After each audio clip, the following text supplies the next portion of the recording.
Welcome to Kinship Cafe. I'm your host, Jim Jones. So glad you could join us today. And we are continuing our journey through the Daodejing. And I believe we're in chapters 70 or 69. I can't remember now. 70. Okay.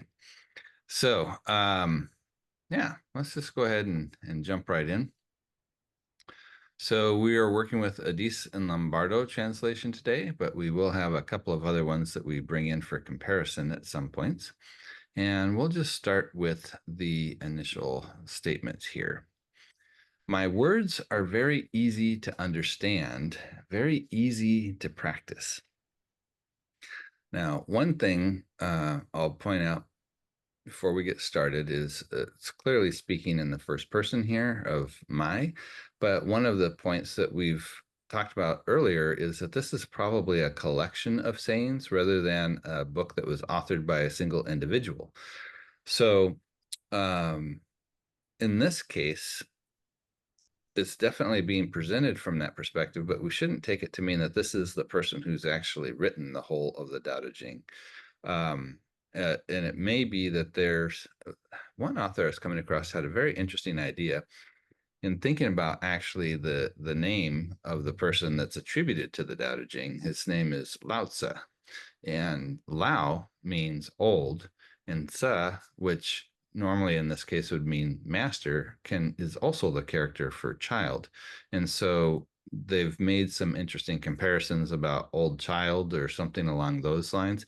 And I don't think that's quite right. I think that what's interesting though with this one author's perspective is he's saying that Lao as old might be in the sense of like venerated. And in Chinese, it's not necessarily identifying if this is a singular, or plural. And so it could mean the venerated masters. And so that might be a very interesting way to think about what this collection is, or how we think about the particular voices that we see, and why sometimes it feels like there's maybe a little bit of a contradiction, or maybe there's a little bit of things that are pointing in different directions might come from this fact that really what we're looking at is a collection of sayings that's been edited over a long period of time before it comes to us. So just a little bit of a side note there in terms of who is the my here. We don't know. And it could even also be like an editor potentially of the corpus that's coming to us. But in any case, we'll Tim, just, do you know who Bruce Francis is? I am, it's not ringing a bell by name. I might have asked you about him before, but he's one of the foremost living Taoist teachers of uh, martial arts, internal energy arts, uh, religious arts, etc. Um, he's he's really well known uh, and very highly skilled. And I've always thought of the Tao Te Ching as an open source collaborative effort, but he does claim, Bruce Francis claims to uh, be part of a Taoist lineage that does go all the way back to Lao Tzu, and he says there is a Lao Tzu, and Lao Tzu is the head of his lineage. I don't know any way to verify that, but it is what he claims. Interesting. Yeah, and as you move into what is more clearly a religious version of Taoism, Lao Tzu actually becomes one of the deities or celestial masters, I believe that they call them. So yeah, there's interesting developments. Anyway, one of the chapters earlier in the Daodejing, I'd have to go back to it. It gives the idea that there's benefit to ancestry in terms of how there is a credence or an authority that comes from something that is ancient, as opposed to something that's new. And this is common in a lot of cultures, where if you can have your source or your foundation is something that goes back, like to the original empire or to the original person or to the original deity or whatever it is, that carries more weight than something that's like some kind of newfangled idea that somebody came up with. And so frequently you'll see, especially in religious traditions, the importance of an uninterrupted chain going back to some venerated master, because that then gives the authority for why their position is the right one and everybody else's is wrong. um, so it's an interesting technique that's used frequently to address questions of authority. I think it's a Chinese cultural thing to a large degree, and certainly shows up a lot in martial arts that the original lineage is supposed to be the best, but I find it interesting because it seems to imply or be coming from a worldview that the world is steadily getting worse. Therefore, things that were made earlier are better inherently somehow than things that were made later. That implies that everything must be going to hell in a handbasket of everything new, or everything new is worse than everything old. It's an interesting worldview. Yeah, yeah, and it frequently Sometimes happens. it feels that way, actually. But only sometimes. Yeah, I mean, and a lot of it is perspective on what types of things you're looking at, because we can also look at other things to see, oh, we've been making a lot of progress depending on what types of things you're looking at. And in other ways, we could say, oh, we haven't been making much progress, or things have stayed the same. Um, and so there's a variety of ways to go about it. But the claim to authority by antiquity does have an inherent idea that as things get distorted, they are less correct, or as new things pop up, they're not as good as old things. And it does generate through that almost a negativity about the present situation in order to make the ancient more necessary, right, as the solution. And, I even find with myself sometimes in the way that I talk about the Daodejing, where we say that this is a preservation of maybe that more Paleolithic or indigenous worldview that's being paired against, what for them was the contemporary context of the Warring States period. Um, so there is, I think, some things where it's maybe it's because there's that veil of ignorance that we can't get through to know exactly, was this truly, exactly how they were looking at things back then, or is this something that fits well with what we would like it to have been because it becomes a useful tool in the present moment. But in either case, it's an easy thing to fall into in terms of a justification for why something is valuable.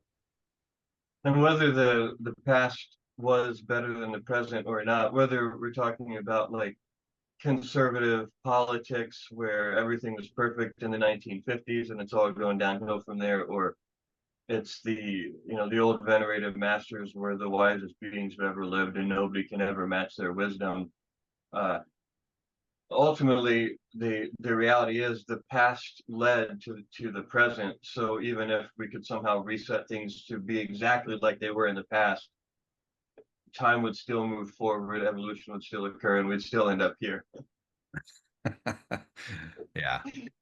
And that fits very well with the whole Taoist concept of these patterns, right? And things unfolding and transforming and mutating. And yeah. All right. We better get focused. We've had a lot of interesting conversation even before we started. Okay. So my words are very easy to understand, easy to practice. Um, so the implication here is essentially the corpus of what we're looking at with the Tao Te Ching. Whatever that early, let's say, Taoist school of thought was, and if there was particular communities, and maybe there was venerated masters, or at least some people that were looked to that were sharing this information. This kind of gives a sense that there's something like that going on. Um, there's definitely the statement that what's being presented here isn't difficult. And what are your thoughts on that? Would you agree that the overall perspective of what we've been presented in the Daodejing thus far would be considered easy to understand or easy to practice? I know there's a little bit of historical, cultural stuff that we've had to clear the way to get a better idea of what they meant. But apart from that historical, cultural divide that we had to work through in general, would you agree with what he's saying here, or do you think that this does, or would you disagree? Think, is it easy to practice? Yes.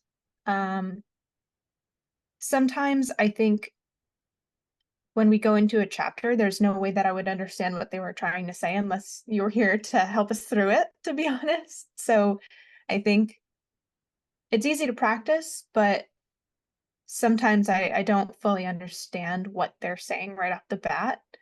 And so, but once I do understand it, I think it's something that would be easy to practice. But also sometimes, like, I think surface level, it's pretty simple. Like, once we get through the kind of poetic way that they word it, their lessons are pretty simple. But also, people have a tendency to overthink things and also to want to control things, which I think would make it more difficult. So I think it really depends who you are and on those types of things. Like, do you have a tendency to overcomplicate? Do you have a tendency to want to control things? And maybe you need to practice those first, um, and then try to practice, what the Tao is putting forth. Mm-hmm. I look at it kind of through the lens of paradox, as many of the statements overall, many of the passages seem to have this sort of paradoxical nature. To go up, you must first go down. To go left, you must first go right. That sort of thing. Uh, so it can be seen as it's easy to understand as long as you don't try to understand it, and it's easy to practice as long as you don't try to practice it.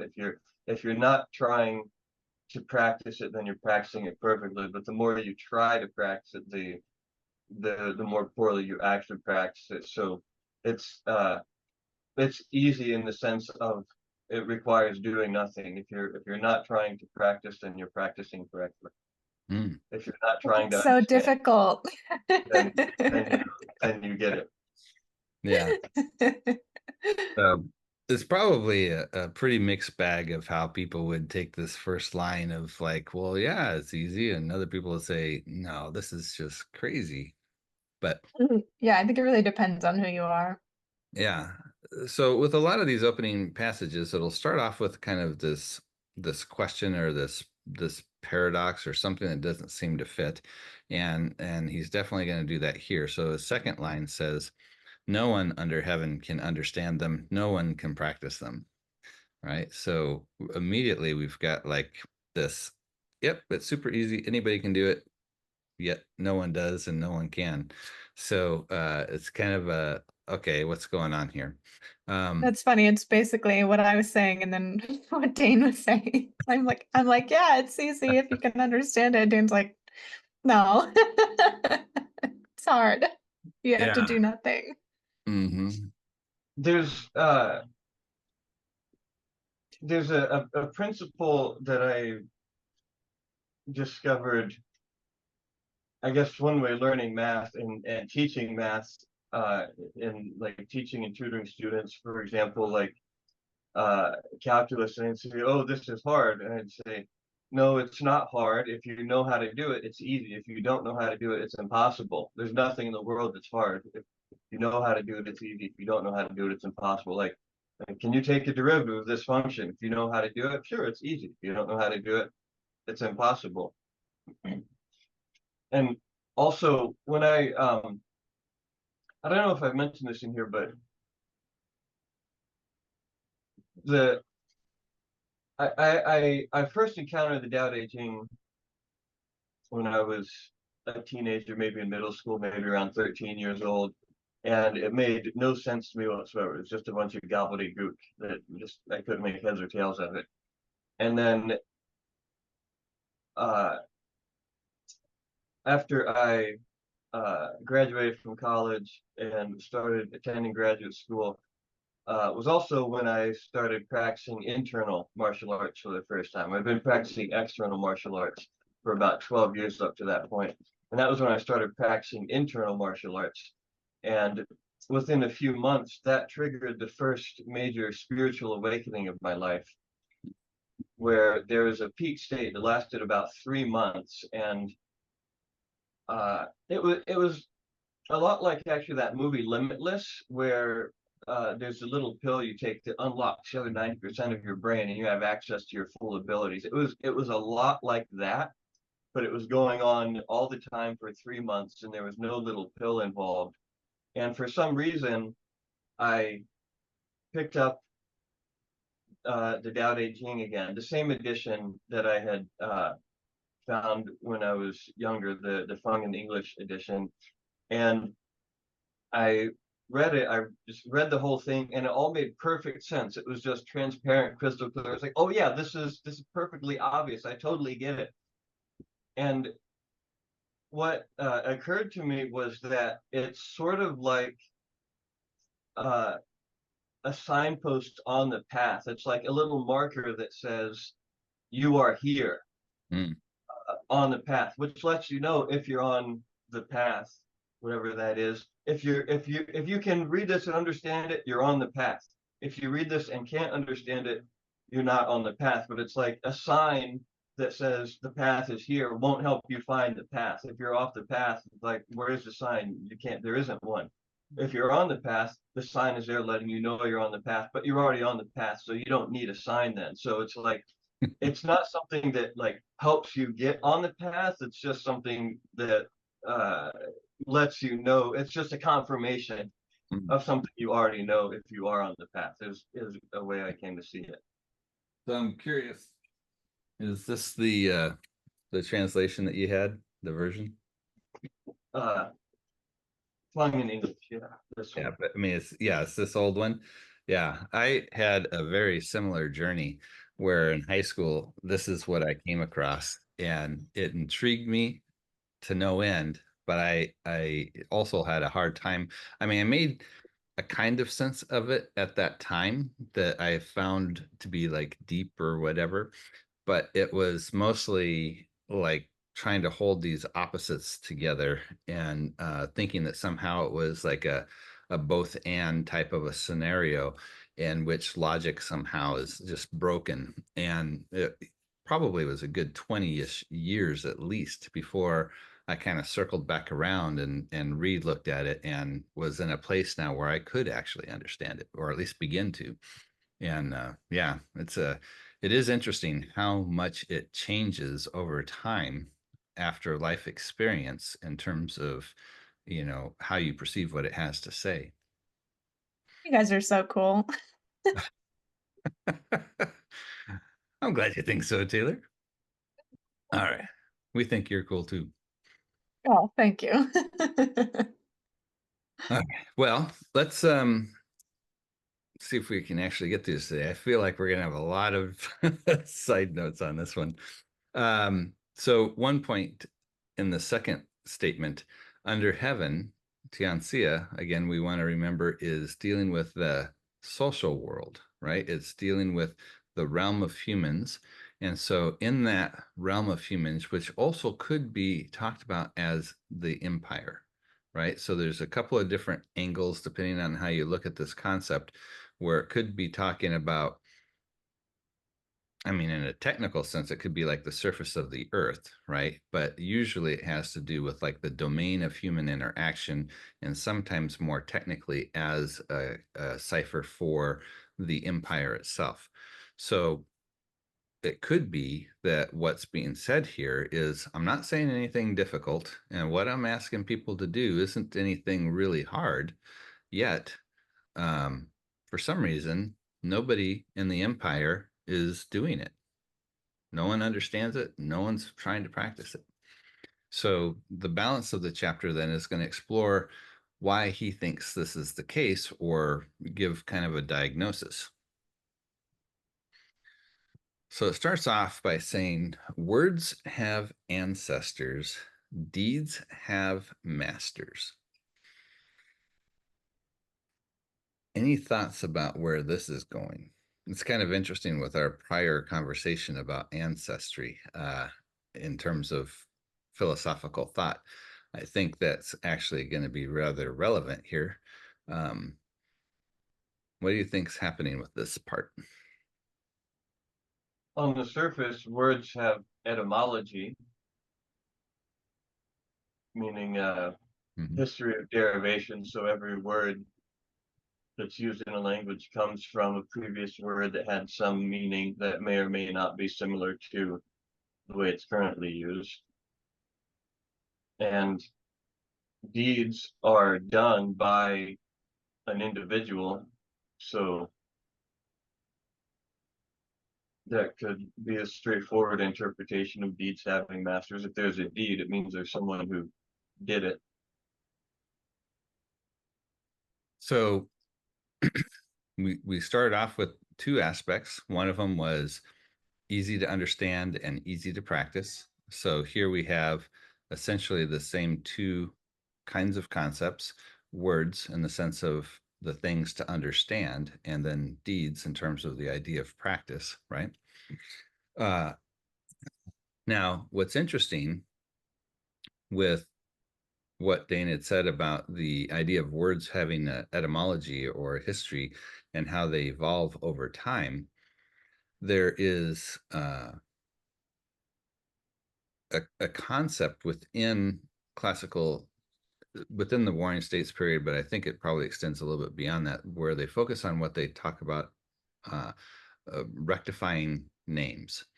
And it has to do with making sure people are on the same page in terms of what things mean, because words are just sounds and it's not objective in terms of what they actually relate to. It's something that has to be collectively decided upon, right? They're just, the words don't actually mean anything other than what we give them. And so because of that, people can have different understandings of what different words mean. So there has to be some way in order to rectify that, in order to keep everybody on the same page in terms of this is what we mean by this word, right?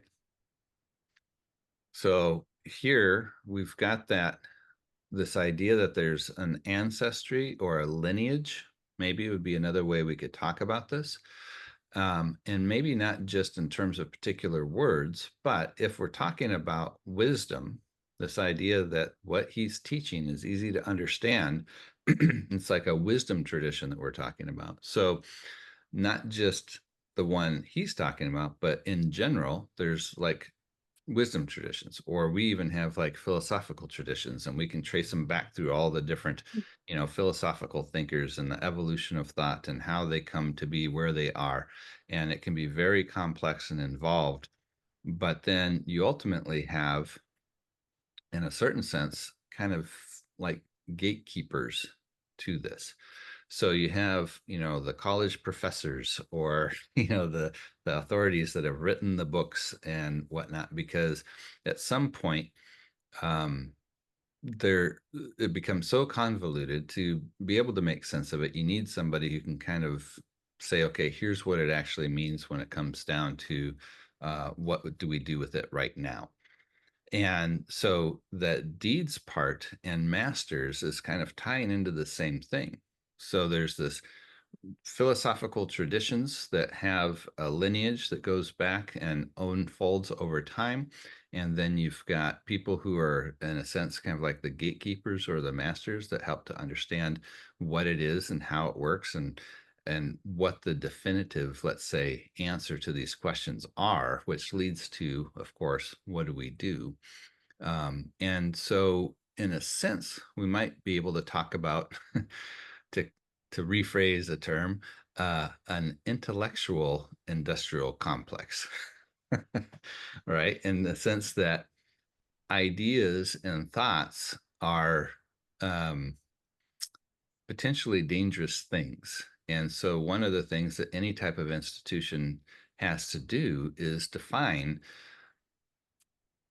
in a sense, control how that information, what we do with that information, especially new ideas and so forth. So we've talked even previously about how the lineage in terms of authority becomes important in certain communities. So we can think about it very easily, like Dane was bringing up martial arts schools, but there's also religious traditions where, you know, who goes back, who has that direct line, they have the best way to identify what actually happened or what was the true teaching or so forth, so that we can have controls over what's acceptable knowledge within our particular community and what isn't. And then how do we deal with the stuff that doesn't fit, right? We have to have ways of discrediting information that goes against what we're talking about. So if we're in some type of religious situation and somebody's had an experience or came up with an idea that doesn't fit, how do we find ways to discredit that? Because we're trying to maintain the basis around which our institution, whatever it may be, how it's been founded or what's the basis of it. So politically, a lot of times they'll talk about propaganda or ways that you're trying to manage that information and excuse me, I got a frog in my throat this morning, or how you discredit other ideas or other people's perspectives.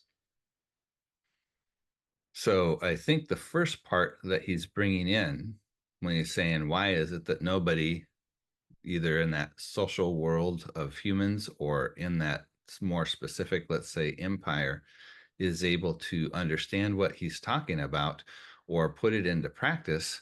I think he's starting by saying, first, you got to realize when you're talking about ideas, there's a lot of interest in how do we control and manage and shape what that is. So for a lot of the beginning part of the Daodejing that we've read so far, there's this emphasis on Wu Ji, which is not knowing, and Wu Wei, not acting. And in all those cases, we've seen how there's this concern about cultural impact on how people are viewing the world, essentially through these glasses that are socially constructed ways of looking at things. And so for the Taoist, a lot of it is how do we take these filters and move them away so we can see more directly what is. And so this is another way, I think, of addressing that Wu Ji concern and that Wu Wei concern of what is this information industrial complex, right? That's trying to control how we're thinking and how do we make sense of the world and what counts as knowledge, what doesn't count as knowledge.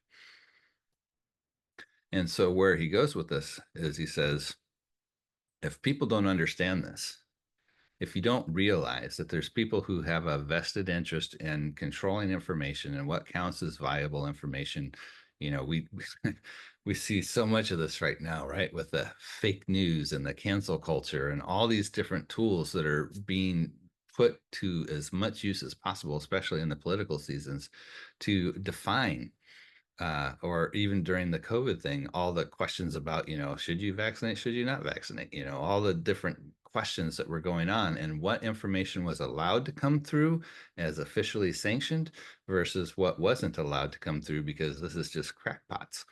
I mean, we've seen a lot of this type of action. And so where he starts is saying, if people don't even understand that this exists, then you don't have any possibility of understanding what I'm saying. You first have to recognize you're in the water, right? You have to recognize there's this thing all around you that's working to tell you what is the way things are supposed to be and shaping the conversation, shaping the way that we're supposed to look at things. If you don't even know that's happening, you have no way of getting past it. It's a very powerful response to that opening line. What are your guys' thoughts on this? Sounds very conspiratorial.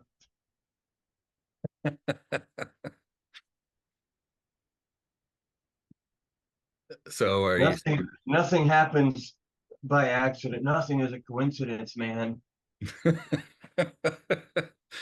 Well, are you suggesting that institutions don't have ways of trying to manage information? No, I'm just observing a parallel. Gotcha. That would be an example of how to cancel somebody, right? How to discredit the alternative story. Well, I'll say that that exists. I was just making a joke, really. But Yeah. the concept, I have a friend who invented terms related to the process of communication. One of them being semantic alignment. So I think there's like four requirements for communication, and one of them is semantic alignment.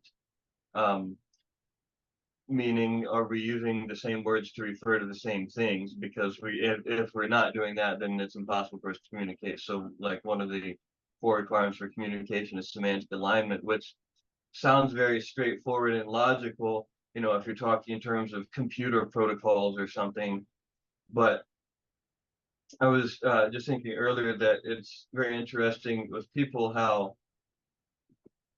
actually a lot of argument and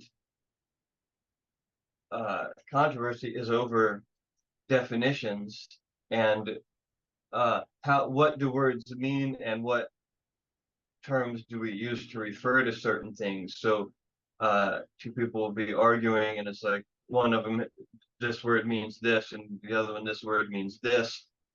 So it would just be a matter of, oh yeah, well, I can just adopt the definitions that you're using, and then we can communicate, right? But people don't like to do that. They don't like to. They get very attached to their definitions. No, this word means this, and likewise, uh, there's the idea of like snare words in political and all kinds of other discourse where, or just like the framing. If you refer to it as this term, it frames it this way, and if you refer to the same action or instance or thing or whatever in as this term, then it has a whole other framing. So um, the the idea of, of semantic alignment being necessary for communication to happen definitely is sound, but uh, it's not quite so simple for humans to agree on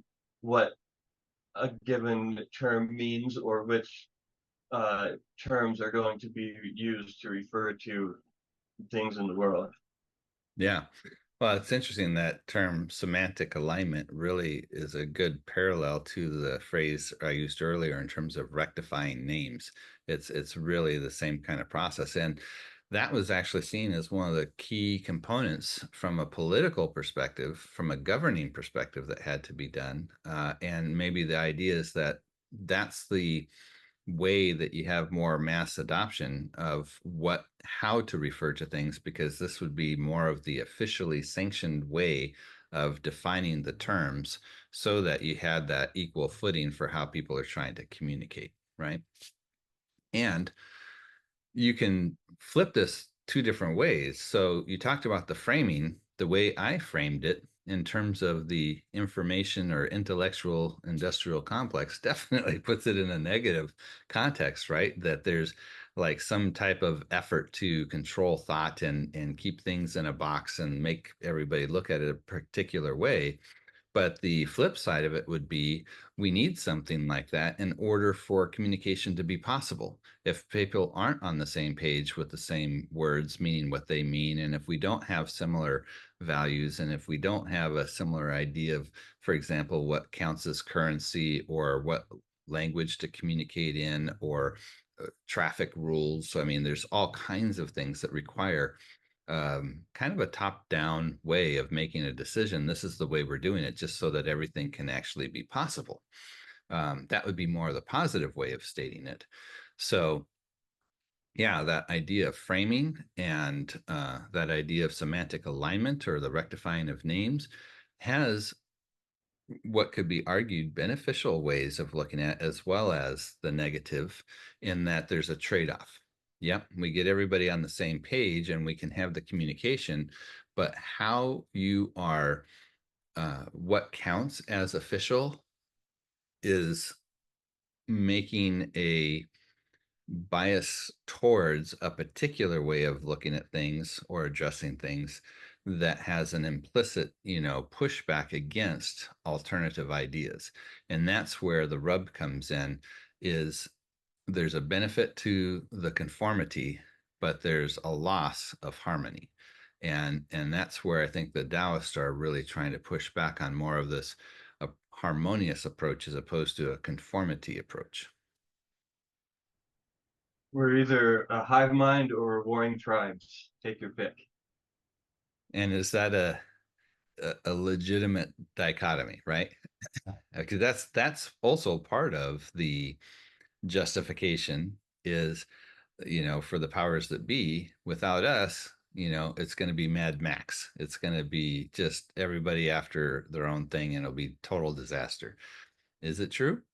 I don't know. But that's part of how they try to justify why we have to have these compromises in these ways that inflict, restrictions on human thinking and human activity.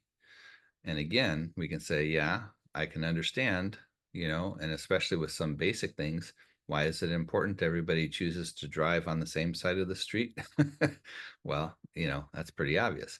But other things can get a lot more complicated, and it becomes clearly there's a little bit more of an agenda on what types of things they're trying to do. And then you get into the question of who benefits from everybody following this particular path and so forth.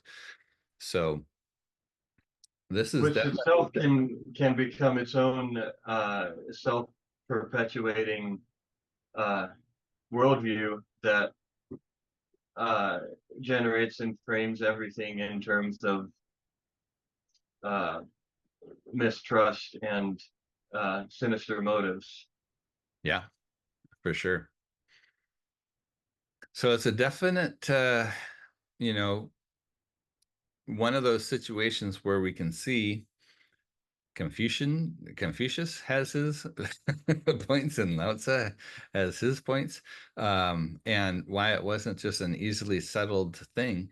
Um, I think I resonate a little bit more with let's have some openness to explore concepts and ideas than just being willing to settle for what I'm told is the right way. And maybe that's just something that's wired into me. I know plenty of people who just are not interested in the question of, any of this. They're like, I have no concern at all. I'm just going about doing my life. Let me make my money and do my thing. So there's probably something that predisposes folks to have more of a concern about these types of things that other people seem to be uninterested in. Taylor, did you have anything you want to say on this before I move forward? No, we can keep going. Okay. I'm churning. Yeah, it's kind of a I think lot of it, stuff, right? But it's kind of a Mhm. it has a culmination. lot to do with your view towards authority, which has a lot to do with your relationship to your parents. Hmm. And it seems like I can't think of specifically what it was now, but it seems like I read some synopsis of a study about like the differences between like the liberal and conservative mindset and uh relationship to authority and something like that. I can't think of what it specifically was, but Yeah. um there's I think that it's it's largely well there's a great deal of individual psychology that goes into it. I'd say that. Yeah, Jonathan Haidt did a really great book on this called The Righteous Mind. And it was fascinating in looking at what he kind of describes as different moral centers in the brain and looking at what gets activated or seems to be more prominent in liberal versus conservative. And it was fascinating how he breaks that down. And again, it gets into the angle that you're looking at the question in terms of how they're answering the question that seems incompatible to the other side, right? And how these two perspectives have a really hard time understanding each other. But yeah, and I would say, definitely in my case, I had parents that were definitely more scientifically minded and encouraged questioning and finding my own path, and not necessarily just trying to tell me what I was supposed to do when I grew up, or you know, telling me not to ask the kinds of questions I was asking. So that probably did lead to a bit of um, encouraging more free thinking, I suppose. All right. So where does he go? Few understand me. So if we think about, where he's just come from, and maybe this is an element of frustration in, why is this, kind of Taoist perspective, this early Taoist school of thinking, not more dominant? Why was it not adopted? Maybe, I don't know. It does have a little bit of a sense of lament here. And then he says, and this is my value. Now, I put the Addiss and Lombardo here for this second line because I'm going to look at the second line from a couple of different translations. So, in the way that Addiss and Lombardo have gone with this, the idea is that this information maybe isn't as prevalent, or people don't have easy access to it, and therefore what I am doing actually has value because I'm helping people to see there's an alternative or there's another way of looking at things. And Chad Hansen basically states this in a very similar way, picking up on that same thing. Then what I am is valuable, right? So the idea that if there's this difficulty of getting these ideas out more broadly because there are control mechanisms that make it difficult, then having this free voice is all the more important, right? Would be kind of the direction that these two ways of translating it are going to go. So now there was a pretty radical shift in this.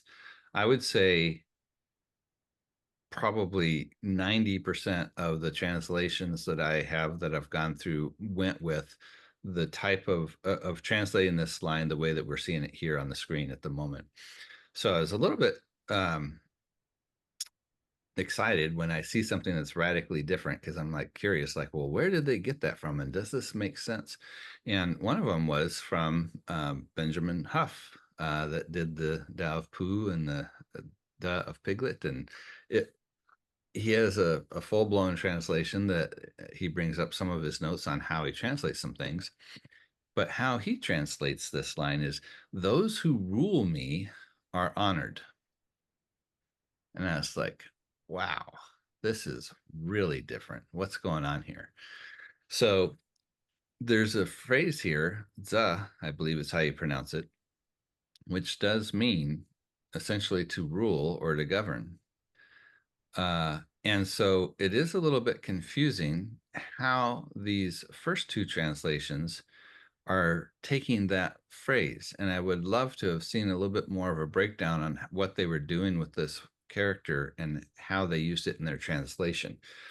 It seems as though the emphasis is trying to figure out how to have value associated with me, not me personally, but with the author here, the first line, few understand me, and that the value is related to that. So it's almost like they're ignoring this word in order to make that connection and to try and find some way to make sense out of it in English. So where Huff goes with this then, by paying attention to that word and saying, okay, well, what would that mean? Those who rule me are honored. If we go back to thinking about this information control system, right, of how do we regulate what counts as knowledge in the empire, then in a sense, this would be relating to those who are in power over him, and they are honored. So if we think about few understand me, part of the continuing discussion of that, as he's saying, is because the guys who are in control, they're the ones that are honored, not me. And this is in some sense, I think really plays back into where that opening or that middle section where he's dealing with what the challenge is in terms of this information industrial complex kind of an idea, takes even more root, I think, in this particular translation. And then we can see the only other one that I have that seemed to go back to the same idea is actually our other key text, which is the Feng in English. And so the way that they translate that is those that abuse me are honored. So this idea of rule or control here is being translated as abuse. Um, but we get the same idea. Few understand me. Why is that? Because those that abuse me, those who control me, those who are in charge are the ones that are honored. Very interesting. It's fun when you see these big spreads in terms of interpretation approaches. And it really gives you Yeah. something to think about. Any thoughts on this before we go to the closing line? I actually really like the Hoff translation because it's in line with a lot of the rest of what we've talked about in reviewing the Tao. It's like having, like, yielding to those in authority, and those in authority are there because the people honor them and respect them. And so yielding to that is really, it's like the doing nothing, right? Like kind of going with the flow and yielding to the fact that they are the authority. And that's that was the natural flow of things. I don't know, like they're there because they got there, and that's it, period. Yeah. like like there's you can't control that, so don't, like don't try to control that. Just control yourself, and what you can do in that situation is accept it and honor them.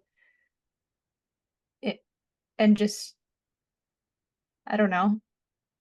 Yeah. It's I like don't the I don't like the last one. Those that abuse me are honored, because if it's govern, like if that translates to govern, like I don't know where that last one is coming from. Don't understand that at all. Well, this would be more from his perspective, right? That Yeah. there's people who are controlling the information highway, right? And you think about like the contrast between the Taoist and the Confucius in terms of the importance of hierarchy, and for the Confucius, this idea of having that deference to those above you. This is what you're supposed to do. This is how we have a harmonious society, is you need to have that deference. And so here, that idea that they're honored might not necessarily be that everybody's like singing their praises, but there's an obligation that this is how you're supposed to do it. This is just what you do. And so he's taking it as a little bit more, especially in the Feng and English translation, as this power imbalance is what's creating the problem of why people can't understand, because we're being prevented from having access to ways of thinking. And if we think about the larger context of the Warring States period and where all these other schools of thought are popping up with all these different ideas, remember, as they talk about the 100 schools of thought, is they're trying to address this issue of, why are we in such chaos? The Zhou dynasty has been going through this slow decline, and we've got all these states battling each other. And as we come into the Warring States, it's down to just a few, and probably it's a little bit more intensified before the Qin dynasty finally, unites everything again.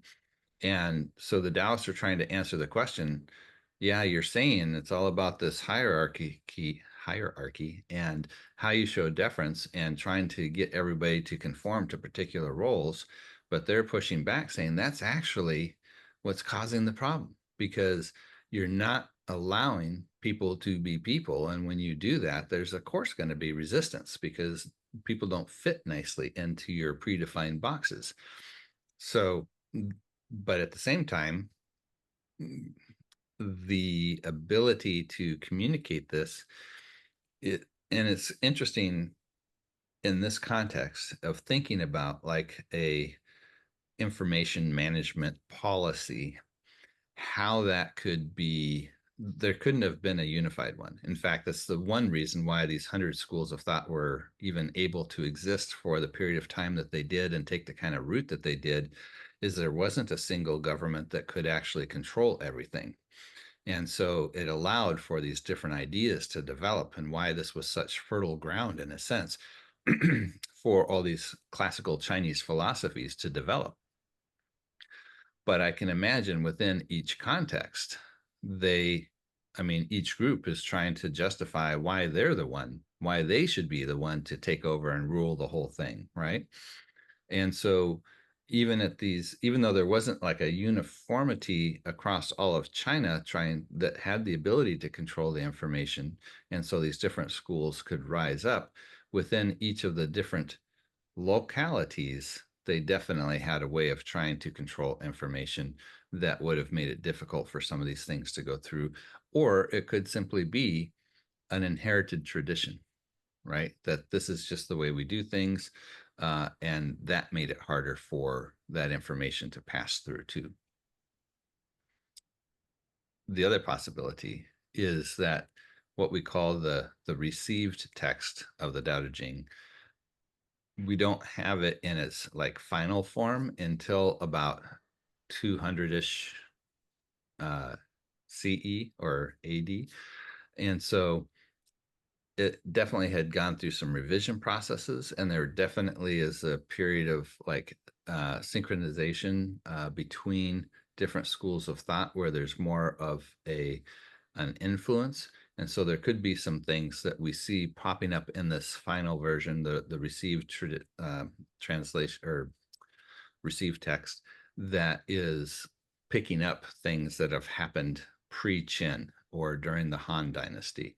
It's hard to say because there isn't exactly an original like Tao Te Ching. We have ancient versions of it that we find, but they're different, and it might not be because there was some original that then went through distortions, but most likely we're looking at different collections that ordered things in different ways and had some of them and not all of them, and it kind of popped up in a couple of different locales. So very hard to say, but I think at least in this passage, to me, it looks like this is how they're wrestling with this issue, that there's a system of control that's making it difficult to get through this type of information. And it's because that system of control is being honored either through tradition or through being enforced.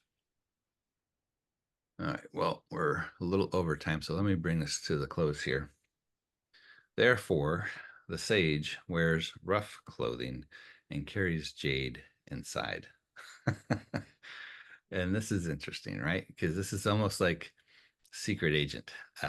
Like I have a treasure, but I don't wear it on my sleeve. I keep it hidden, right? And I just look like a Joe Blow. I look like a regular peasant, and nobody notices me. And we've definitely seen a lot throughout the Daodejing where it's not about drawing attention, not about becoming, famous or having that prestige or having that status, but it is about having that inner way of being, right? We could think about those inner arts that Dane was mentioning earlier. And so there's definitely this personal cultivation, but we definitely see, even though there's this heavy emphasis on personal cultivation, it's with an eye towards social interaction, right? How does the social world get informed through what we're doing at a personal level?